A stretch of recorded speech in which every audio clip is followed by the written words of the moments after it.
Hello and welcome to another episode on our Photoshop tutorial brought to you by OneLearn. We have been giving you introductions into the Adobe Photoshop application, and we're about to start working fully on the Adobe application, the application itself. But before we do that, there are some basic things I need to explain, some basic things I need to tell you about before we get started. So in this video, we're going to be talking about raster files. We'll talk about image size, image data size, dimension, and resolution as it pertains to Adobe Photoshop application. We are going to move directly into making use of our Adobe Photoshop application. But before we do so, there are some things we need to talk about. There's some things we need to really discuss so that you can understand the beginning stages of the use of the application Adobe Photoshop. Yes, Adobe Photoshop can be a very complex application if you really do not understand what is going on. So let us try to give an insight into exactly what we are doing when we are working on the beginning stages of Adobe Photoshop. Of course, we have to understand some of the terminologies that are going on. So let's just get started. In the beginning of our course, we talked about Adobe Photoshop working basically with raster images. The manipulation and creation of raster images. Yes, you can work with vector files as well, but we work basically with the creation and manipulation, editing, coloring, stuff like that on raster images. And we talked about what raster images are about. We said raster images are made up of pixels. And we also said vector images are made up of lines and curves. So we'll know that raster files are made up of tiny boxes. That's what we call pixels, the tiny boxes. So these boxes come together with various degrees of colors, different colors, all combining together and forming what we call a raster file or a raster image. So that's basically a raster image. So what do we do about this? Okay, how can you tell what a raster image is? One way you can tell what a raster image is when you zoom into it. Now this on your left side is a raster image. Now you can see this particular image that's been zoomed over here, and you can see that when you zoom into it, it is made up of pixels. You can see the pixels. Now these pixels, it doesn't really mean much when you really look so closely into the pixels. It doesn't really mean much. You can't really tell what the picture is all about. But if you zoom out, you will see that all these small boxes or pixels have actually come together and form what we can clearly see and understand as an image. Okay, so just for example, I'm going to zoom into this picture. It has already been done for us, but I'm going to zoom in there so you just see what I'm talking about. Okay, so you can see these small boxes. I can see them, of course.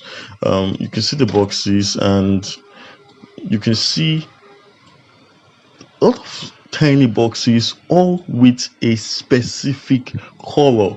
You will notice that each box have its own color, and they are all coming together to form an image. That's what a raster image is.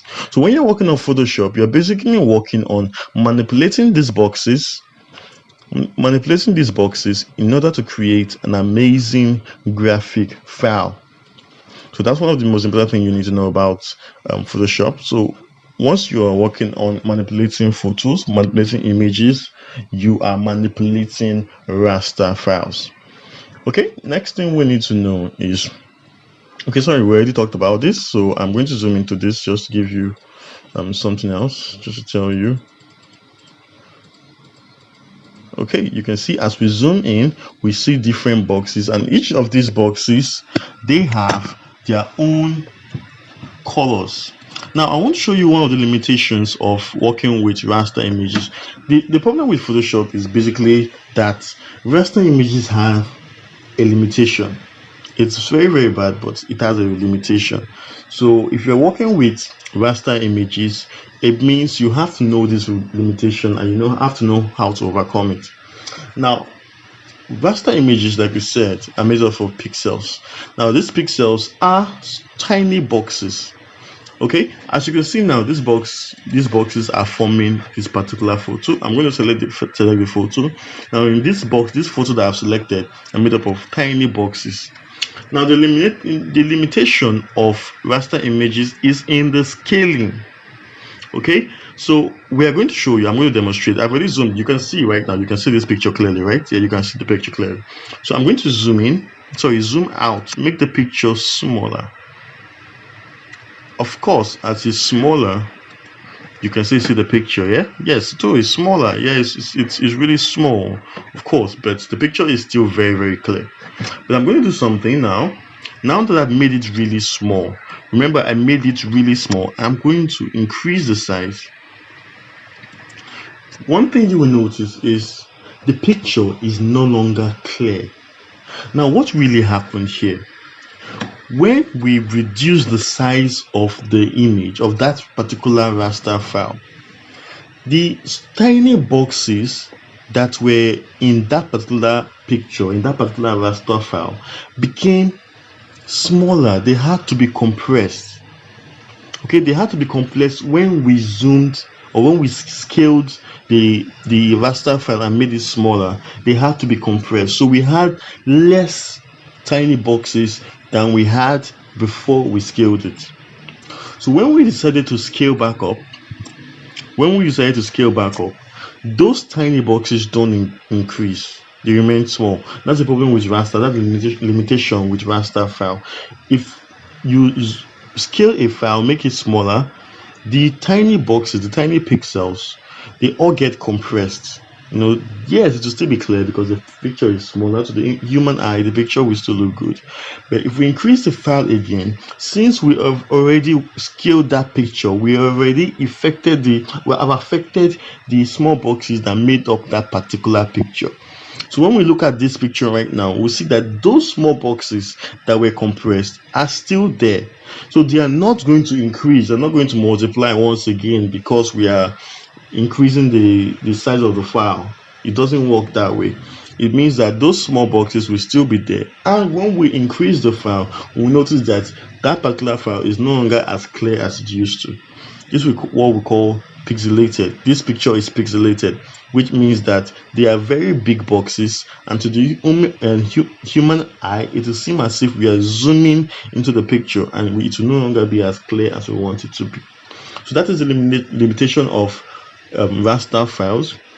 When you scale them, you basically have to control your pixels. You have to watch out for your pixels because it might no longer be clear. So if you're working with a raster file, you have to work with what you know you're going to work with and not have to scale in or scale out. You should try to avoid scaling in or scaling out when you're working with your raster files. Of course, if you have an image that has a very high resolution, you can work with this. Definitely you can work with this. If the image is very clear, you can scale. And of course, it is these pixels are actually being affected while you're scaling.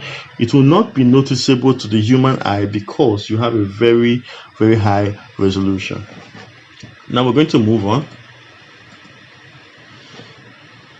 Now there's some things you need to know when creating a new document or when you're working with a new Photoshop file.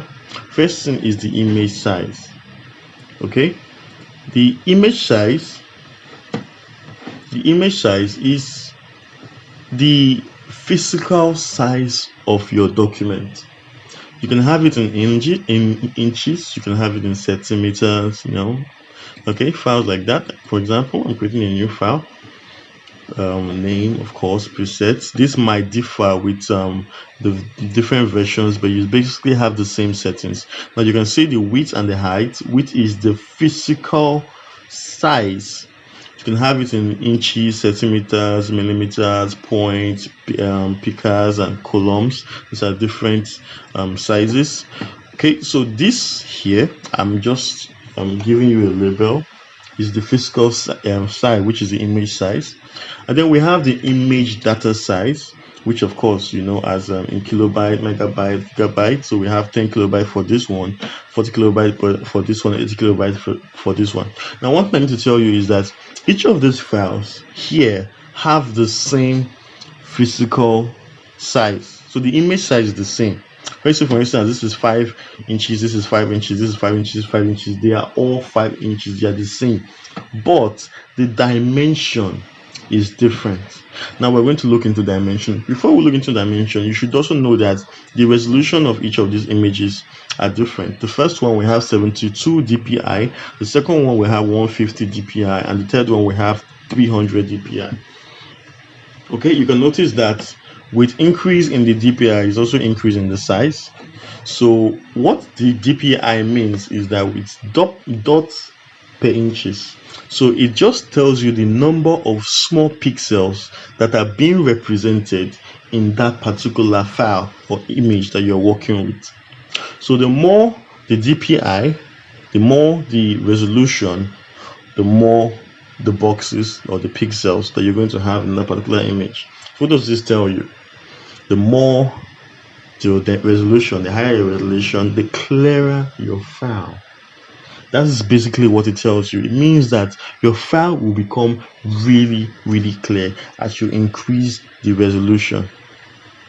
Okay, maybe if you're working for a web, for a screen, let's say, for example, you want to design something for your social media, Facebook, Instagram, you can use a small DPI. Of course, 72 is for screen, so it's going to be a very small size.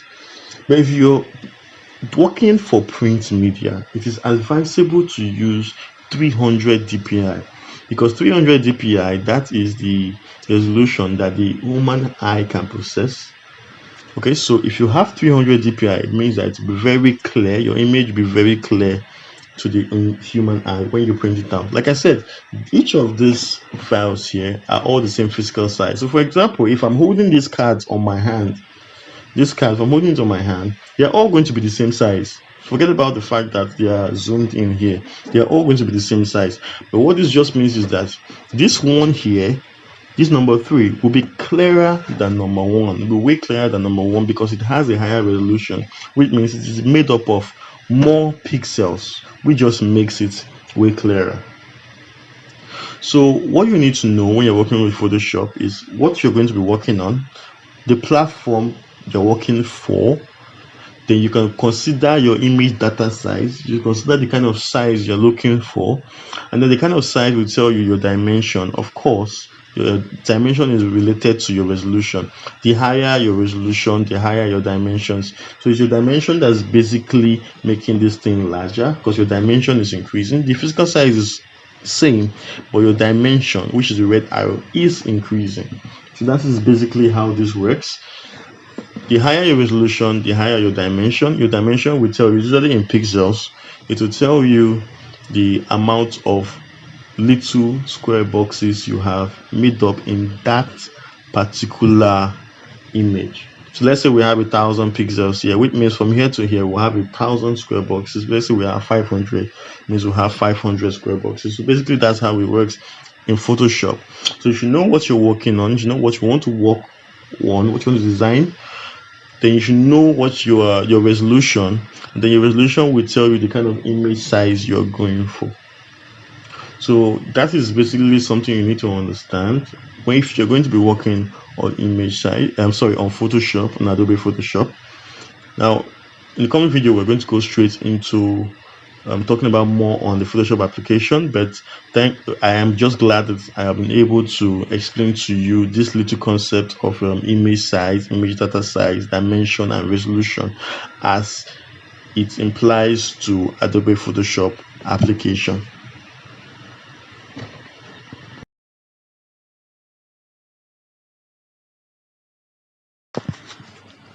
In this video, we focused on, or we explained more on raster files. image size, image data size, dimensions, and resolutions as it pertains to the Adobe Photoshop application. These are some terminologies that we will have to understand before we get started into using the Adobe Photoshop application itself. So now that we've better understood or understand all these terms, we can now go into using the application itself. So from the next video, we're going to get started with using the application.